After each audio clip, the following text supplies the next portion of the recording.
Fanny Wegscheider nous a rejoint. Justement, on va parler des décomptes qui sont en cours. Cette fois, l'Amérique regarde donc vers le nord, Fanny, vers les États industriels du Wisconsin, de Pennsylvanie, du Michigan, où on continue en ce moment à compter les voix. Oui, alors on va vous expliquer pourquoi. D'abord, en regardant cette situation, tout d'abord sur ces grands électeurs, à combien on en est actuellement. Regardez cette jauge, le résultat encore provisoire. Joe Biden, 238 voix de ces 538 grands électeurs, 213, on vous rappelle la règle, il faut obtenir 270 pour être président. Alors justement, vous le disiez, on se concentre sur ces trois États de la Rust Belt, cette ceinture rouillée du nord des États-Unis, qui font partie de ces swing states, qui changent donc régulièrement de couleur politique.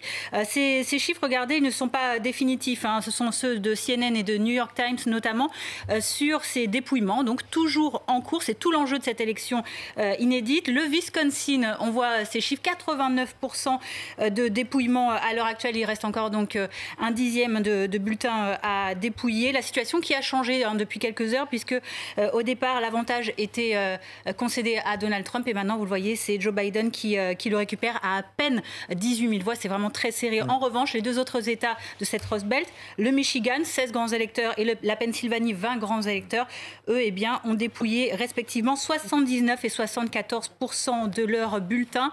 Pas mal d'écart au Michigan, 200 000 voix d'écart en faveur de Trump et 80 000 seulement en Pennsylvanie en faveur de Donald Trump également.